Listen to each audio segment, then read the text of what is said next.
Let's talk now about Euclidean spaces. So what's an Euclidean space? So these we know, we have seen already in linear algebra. Those are the RKs, right? And these are the set of vectors of k tuples, if you want.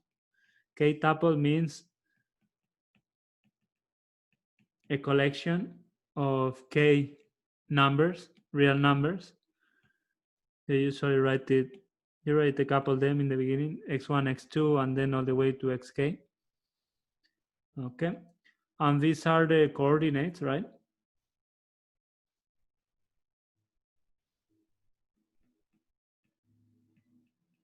And these are numbers in R, okay? Real numbers. So these are called vectors. Now, what can we do with vectors? So we can add vectors, remember? And we can multiply vectors by a number. Okay, so when we add vectors, we just add coordinate-wise.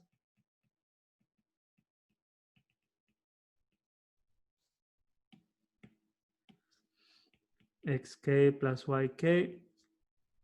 And then here we have alpha x1, alpha x2,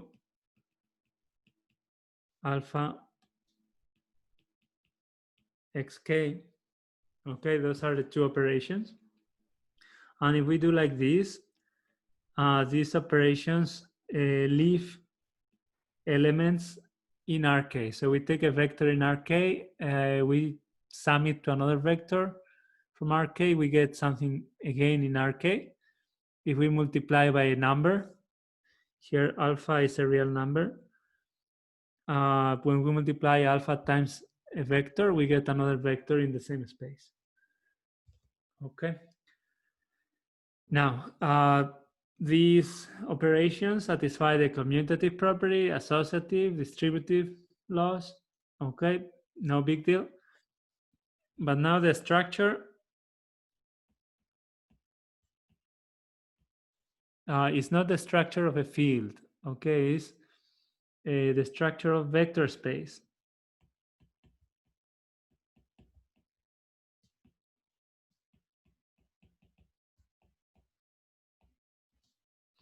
It's a vector space over a field. Usually you take the real field. Okay. So this is a little different. So for example, the complex numbers, sometimes you could think about them because it's a two-dimensional thing. It's a plane, a complex plane, and R2 is also a plane. So you could think it's the same thing, but actually the complex numbers have a very different structure. And there are things you can do in the complex field that you cannot do in R2 as a vector space. Okay. So it's a different thing. Now, concerning products of vectors, that's a different story. So we have what is called the inner product. Okay, this we know from linear algebra and calc 3 and all that. So what we do is multiply coordinate wise and then add everything together. Okay, and then we have the norm of a vector that is like the absolute value. This is the square root of the inner product of the vector times itself. So it's the square root of the sum of the xi squared from I equal 1 to k. Okay, now very important, once we have a vector space,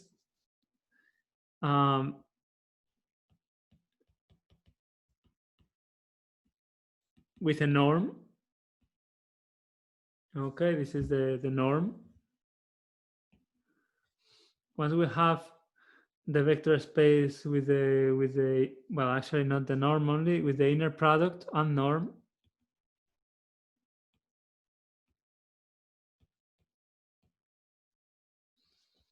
This is called an Euclidean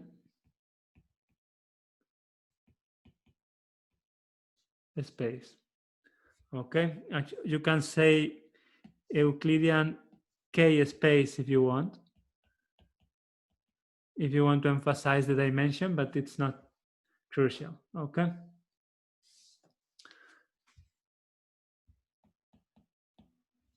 All right. So some properties of Euclidean spaces that we are going to be using. For example, let's say x, y, and z. These are vectors in Rk. All right, and we have a real number alpha. So let's see. The first one, the norm of a vector is always bigger or equal than 0, and it's equal to 0 if and only if x equals the 0 vector. Notice that in this line, some zeros have an arrow on top, some don't. That is because here when I say 0, I mean the 0 real number, because the norm gives as a result a number. Here I'm saying the vector 0, okay, because it's equal to a vector. So we need to keep an eye on that. Then we have b. This would be if I have the product of a number times a vector and I take the length, the norm. This is the same as pulling out alpha in absolute value times the length of x. Okay, this is easy. Is if you point a direction and say 2-3 times a distance, like 10 yards, 10 meters, that 10 is the alpha, right? But you could say that distance going forward in the direction of x, or backwards, like away from x. Okay, so in that case, alpha would be negative, and you need to keep in mind, if you are only interested in how far you are getting, what you want to know is the absolute value of alpha. Okay, then we have the Schwarz inequality that we mentioned in the previous video, that it had an interpretation in terms of vectors and lengths and norms. So here we have it. Then we have the triangle inequality, ABC. Oh, I messed up here with the numbering. So this is ABC, D. We have the triangle inequality, which says that the sum of two vectors can never be longer than the lengths of the two vectors separately.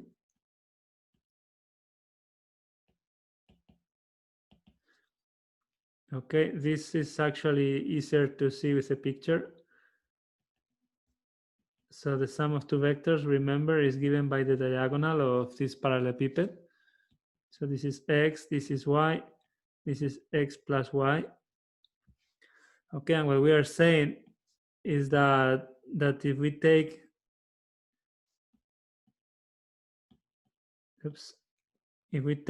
we want to go from this point to this point, and we go straight in a straight line, that distance is going to be shorter than if we take the scenic route. We follow x all the way, and then we follow y all the length.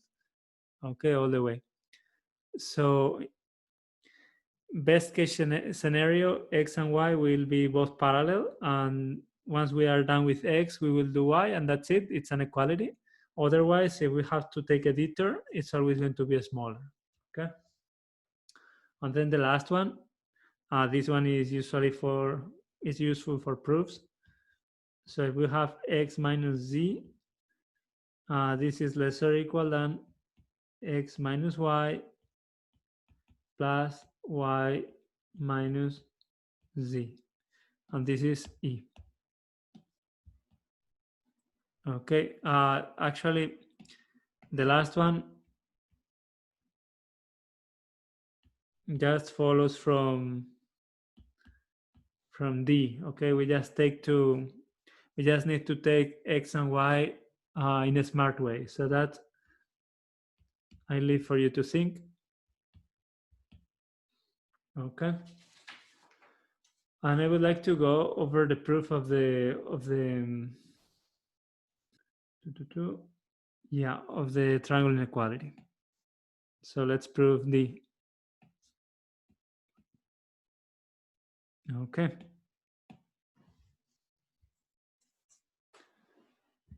So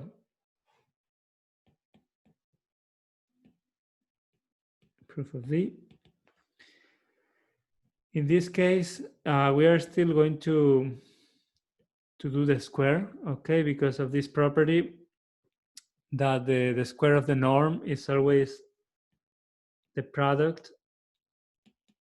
Okay, so it's X plus Y inner product with itself. Okay, and now this becomes very, very easy because I can multiply X times X plus X times Y plus Y times X plus Y times Y. Okay, and this is the absolute value of X squared plus, here I will use that the absolute value, sorry, the inner product is commutative. Okay. If you don't trust that statement, you should go ahead and check it. And then the Y times itself is Y squared. Okay. And here, what we are going to do, we just use Schwarz's inequality. This term here is less or equal than twice the absolute value of X times Y, and that is less or equal than twice the magnitude of X times the magnitude of Y, the norm of X, norm of Y. So we get X squared plus 2X Y plus Y squared, and that is X plus Y, all of it squared. And that's what we wanted to get, because we started squaring the quantity that we wanted. We end up with the quantity we want squared. So everything checks out. Okay.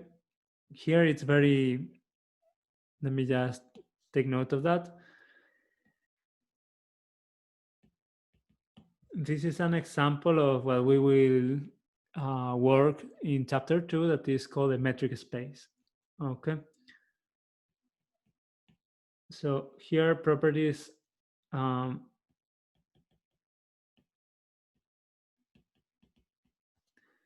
with properties A and E is a metric space. So if you want, actually, properties A and E make RK a metric space.